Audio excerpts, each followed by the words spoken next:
slam dunk. Slam dunk. Slams it home. Oh, my, with authority.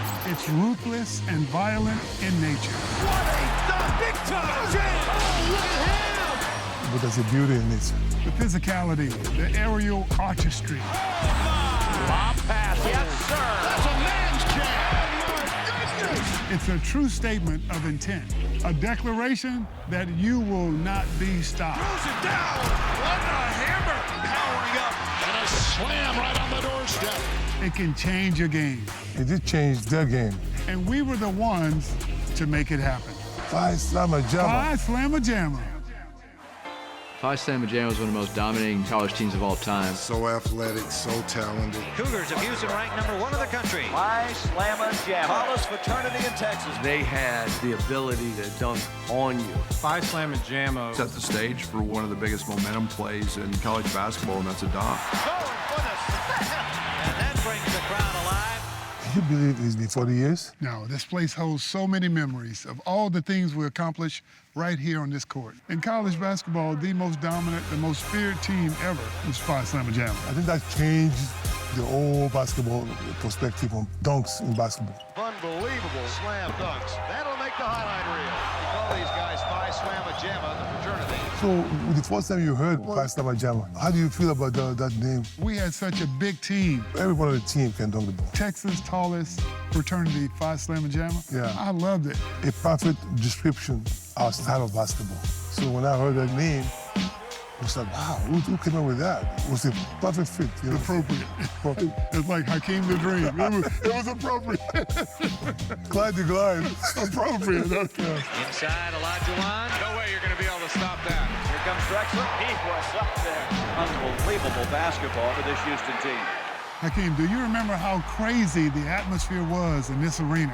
How can I forget? You know, especially when we play against like Razorbacks, Arkansas, Texas. I can remember some of the students on campus asking us, how do we get tickets to the games? Because they were completely sold out. There were people standing up, they were all on the rafters, and you could not get a ticket. It was just a great moment in time.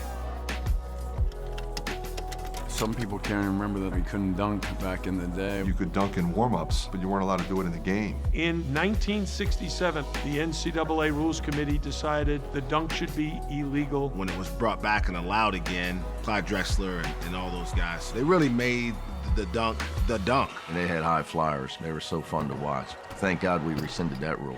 Houston keeps stats on the number of slam dunks. Do you know of any other school that does that? We were fortunate that they brought the dunk back just in time for Phi Slamma Jamma to make it popular.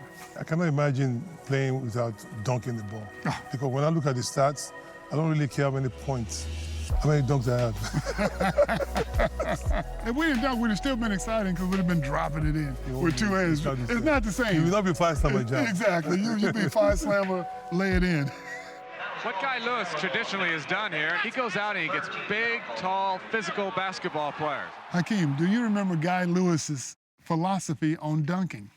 Of course. You know, you cannot go to the basket weak. He will stop practice and demand that you dunk that ball. And if you do, what do we say? He said, that's what I want. That's what I'm talking about. Dunk, not layup. Layup doesn't count. Yeah, that's true. If you laid it up, you feel like you let the team down. Yeah, exactly. There again, rejected by Brian Williams. Drexler again, he's all over the place. There's another block by Hakeem. Is that transition basketball? We were good defensively. Everything we did was hustle. That's what started the fast break. Yeah, defense. That's what did it. Yeah. Being opportunistic. Steals, cross passes. That's your specialty. Well, if you got the dream behind you, you can take a few more chances. Let me just tell you, it was a thing of beauty. You could count on the dream blocking that shot. Rejected by Hakeem. Blocked by Hakeem again, and he just nonchalantly pulls it to himself. What would we say your favorite dunk in college basketball? You know, we had a lot of dunks every game. But my favorite of your dunk is the one against Memphis, Andre Turner. Here's Drexler on the steal. Oh, I don't believe it. What a play. He dug onto the foul. The tip dunks were my favorite, Dream. Where Dream would come in from the free throw line, and his head would be even with the rim. He was that far over everybody else who jumped for the rebound and threw it down with two hands. And them guys looked around like, who is that? Yeah, Hakeem the Dream was high on that one. Phi Slamma Jamma changed the game. They revolutionized the slam dunk. They perfected it, and they made it an art form. Almost showtime before showtime. Seeing that type of excitement, it spurred you to go out and work on your game and dream about one day being in that position. I think Phi Slamma Jamma really ushered in the new era of college basketball. I agree. I think the impact that we made is making the dunk cool again. There are so many great dunkers before Phi Slamma Jamma, and we pay homage to all of them. Of course. I'm just happy that we're part of it. You know, we're part of the foundation. It's just amazing that that legacy lives on up to today.